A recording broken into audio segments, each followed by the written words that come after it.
Toujours en direct de la piscine de l'hôtel Indépendance de Ouagadougou, l'un des rares spécialistes, c'est un mot hideux, mais enfin on peut le dire pour une fois.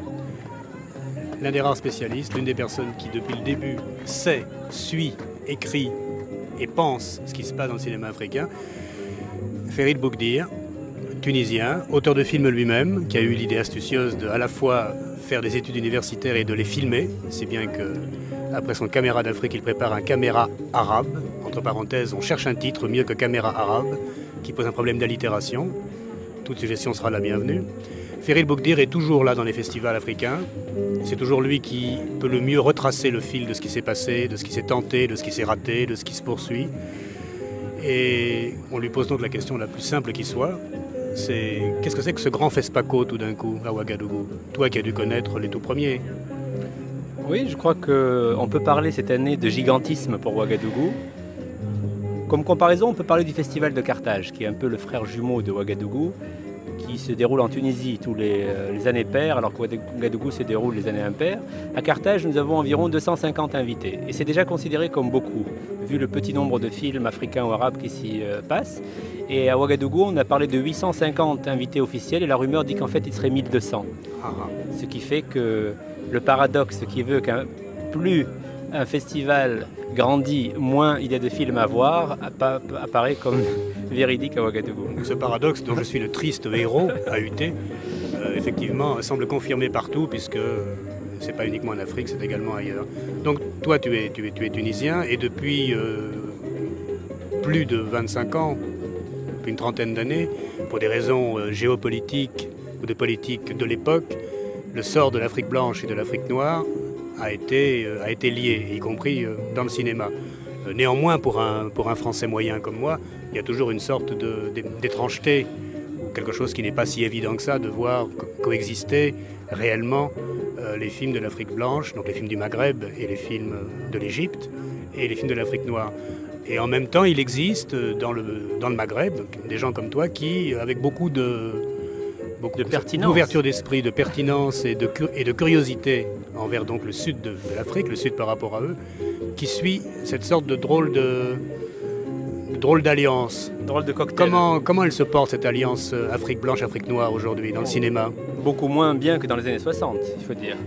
Dans les années 60, si moi j'ai pu être un compagnon de route du cinéma africain, parce que je suis surtout un compagnon de route, hein, un amoureux de certains films, un copain de certains cinéastes, c'est parce que j'ai commencé à faire du cinéma en Tunisie au moment où a lieu le premier festival de Carthage en 66. Et ce festival a donné son grand prix à un cinéaste qui était alors méconnu pour moi, qui est le cinéaste sénégalais Sam Ben Ousmane, pour son premier long métrage La Noire 2.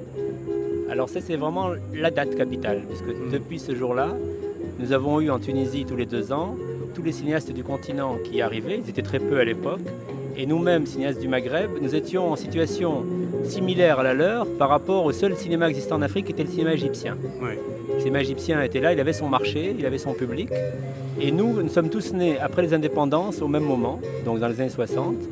Et comme nos pays vivaient peu ou prou ce qu'on appelle les mêmes conditions sociaux, politiques, de développement ou de décolonisation, si bien qu'on s'est rendu compte que nos thèmes étaient souvent les mêmes. Que dans les films d'Afrique noire aussi bien qu'au Maghreb, on trouvait le thème de l'exode rural, le paysan qui quitte son village pour la ville, où on retrouvait le thème de la condition de la femme, qu'on considère ici et là comme encore trop injuste et qu'il faut dénoncer, des thèmes comme l'immigration, il y a des thèmes communs. Et ce qui nous a le plus rapprochés, c'est que nous étions en situation économique identique, puisqu'on est venu trop tard.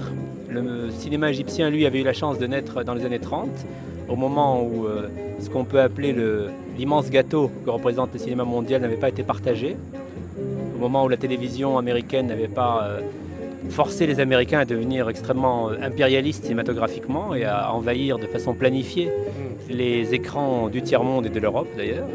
Donc nous venions trop tard, si bien que nous étions tous des cinéastes sans écran, c'est notre point commun. Contrairement au cinéma égyptien qui avait un marché qui lui dictait aussi son style et ses formes, nous étions complètement libres et nous étions en même temps dans les pays qui avaient apparemment le même souci de bouger de la même façon, du même mouvement, et nous étions tous des orphelins d'écran, on n'avait pas de marché. C'est ça, oui. Alors tout ça, ça a fait une alliance qui est avant tout une alliance, je crois, économique, c'est-à-dire d'intérêts communs, beaucoup plus que de style ou d'esthétique qui n'étaient pas du tout les mêmes dès le départ. Oui. En Afrique noire, il n'y a pas eu de cinéma commercial, industriel, d'un niveau culturel, dit culturel moyen. C'est-à-dire qui ferait danser les gens, chanter, les mélos, les histoires simples, le star system. Ça aurait dû constituer une sorte de situation unique au monde de table rase. C'est-à-dire qu'on part de zéro. On part même pas d'un cinéma commercial à combattre, on part du cinéma d'auteur. Ce qui est le contraire de ce qui s'est passé dans les pays occidentaux. Il y a eu d'abord du cinéma populaire, puis commercial, puis industriel, puis d'auteur. Mais d'auteur parce qu'il est né de la dissidence du cinéma commercial. Et est-ce que c'est, pour toi, est-ce que c'est un point fort ou un point faible, ce fait d'être obligé de commencer avec les difficultés d'un cinéma d'auteur, où qu'il soit, quand on est africain? On est auteur, pas parce qu'on fait des bons films, mais parce qu'il n'y a pas de modèle contre lequel on pourrait se battre, ou même se définir, ou même infiltrer. Non, incontestablement, en Afrique noire, c'est un point fort. C'est-à-dire que c'est toujours paradoxal de dire que la chance du cinéma africain, c'est sa très grande misère, en fait. C'est que le cinéma en Afrique noire n'a pas de vieux cinéma à combattre. Il part de zéro à tout point de vue, aussi bien du point de vue matériel, il n'y a pas de laboratoire, il n'y a pas de... l'équipement minimum n'existe pas dans la plupart des pays. Mais en même temps, l'expérience a prouvé, cette espèce de petit miracle, qu'un film africain qui est un film d'auteur, un film d'expression, comme on les appelle en Europe maintenant, chose absolument introuvable ailleurs. Prenons un film comme Went Kuni de Gaston Caboret, qui est burkinabé. Prenons ce film. Ce film est un film qui raconte l'histoire d'une amitié entre un petit garçon muet et une petite fille. Et c'est un film qui est fait sur un rythme totalement différent de celui de ce que consomment habituellement les Africains en matière de cinéma. C'est-à-dire que c'est un film très poétique, très lent, où il ne se passe pas grand-chose, point de vue action. Et tous les fournisseurs de cinéma occidentaux qui abreuvent les écrans africains à longueur d'année des pires sous-produits du cinéma mondial, il faut le dire, les karatés, les mélodrames indiens, ils avaient tous prédit que ce film ne ferait pas un sou, en disant notre public est habitué à beaucoup d'événements, beaucoup de vitesse, et il va bâiller devant... Eh bien, le petit miracle, c'est que quand on a sorti Went Kuni ici au Burkina Faso, ce film a battu des records absolus de recettes. Et que les gens allaient le voir et le revoir plusieurs fois, apprenaient les dialogues par cœur complètement. Et ça, c'est bien parce qu'il y a un phénomène unique qui est qu'il se voyait pour la première fois, pour la plupart des spectateurs, à l'écran, ce qui devrait être normalement un droit naturel de tout peuple, de voir sa propre image. Là, ce peuple est privé de sa propre image. C'est même pas un euphémisme, c'est vrai. Les gens n'ont pas la télévision non plus. Et brusquement, ils se voyaient parler. Alors, par ailleurs, le film était un film d'auteur. Mais quel que soit le film, il aurait eu un succès énorme. Ça, oui. Et la grande chance, c'est qu'ils n'avaient pas eu, comme les hindous, comme les Indiens, l'habitude de se voir à l'écran dans un cinéma d'oubli, d'évasion, de divertissement. Si bien que, film d'auteur ou pas, les gens se ruaient pour le voir. Et c'est peut-être le dernier endroit au monde, effectivement, oui, où le cinéma d'auteur absolument expérimental peut faire des records de recettes. Oui. C'est introuvable d'ailleurs. Ou des films comme Le Vent Finier de Souleymane Cissé, qui est un film qui est pourtant un film qui parle bambara et qui projeté en Côte d'Ivoire où il n'y a pas une majorité de gens qui parlent bambara, bat également des records de recettes. Alors je ne dis pas que c'est le cas de tous les films africains. Lorsque ces films battent, beaucoup se ramassent. Mais quand les grands films, curieusement, sont en même temps des films d'auteur et des films à succès. Quand ces films battent des records de recettes, est-ce que ça leur permet économiquement de faire un autre film vite après? Parce qu'on a quand même le sentiment que les gens font un film tous les 2-3 ans. Oui, dramatiquement non. Parce que quand je dis record de recettes, c'est toujours relatif au minuscule marché local. Oui. Si on prend la Haute-Volta, enfin le Burkina Faso aujourd'hui, il y a toujours seulement une dizaine de salles de cinéma dans tout le territoire.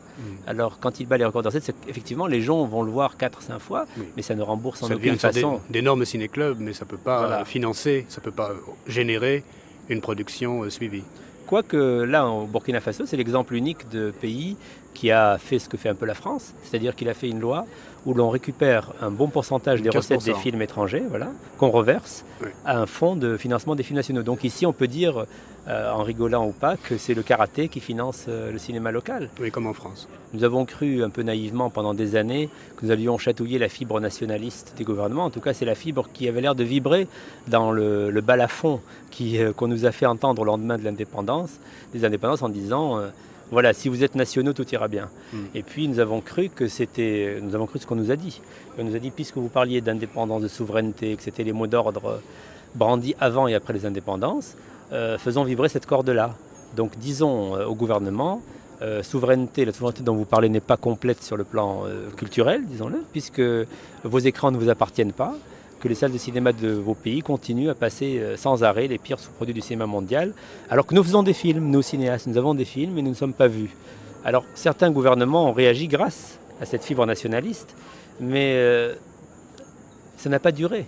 Au bout d'un certain temps, l'enjeu ou économique ou culturel n'était pas suffisamment important pour eux, et sont revenus les grands slogans, disons, tel pays est impérialiste et tel pays est néocolonialiste, tel pays et donc je ne peux pas frayer avec ce pays, et les grands discours ont abouti à la rupture, malheureusement. Et avec un slogan aussi incroyable que enlevons la centrale d'achat de ce marché commun que nous avons créé parce qu'elle est à Paris, donc elle est en territoire européen, donc c'est une centrale d'achat impérialiste. Je caricature un peu, mais c'était à peu près ça. Oui. Et en supprimant la centrale d'achat, le marché commun qui avait commencé à fonctionner pendant à peu près 3 ans et qui avait permis les records de recettes dont je vous ai parlé, parce que c'est uniquement grâce à ça que les films sont sortis et qu'on a pu voir ce que le petit miracle s'est perpétué et que le public allait voir le film d'auteur. Eh bien, une fois que les 3 ans sont passés et qu'on a, entre guillemets, décolonisé le système uniquement en discours, malheureusement, la centrale de Paris ayant été supprimée, le marché a été curieusement récupéré par une société suisse qui faisait des machines-outils au départ, qui brusquement s'est transformée en société d'importation de films. C'était la Socoprine, c'est devenu la Socofilm. Et puis curieusement, elle distribue tous les films des majeures compagnies américaines qui étaient encore tabous, disons, dans le marché africain. Parce que, encore une fois, un paradoxe, c'était peut-être le dernier marché au monde qui était hors de l'emprise américaine, parce que les Français avaient réussi à en faire la dernière chasse gardée du cinéma français. Ça, oui. Ils l'ont légué tel quel aux Africains. Les Africains, on ne va pas faire du racisme à l'envers, dire qu'ils n'ont pas su le gérer, mais en tout cas, ils n'ont pas été assez sérieux, disons, pour ne pas éviter les divisions internes.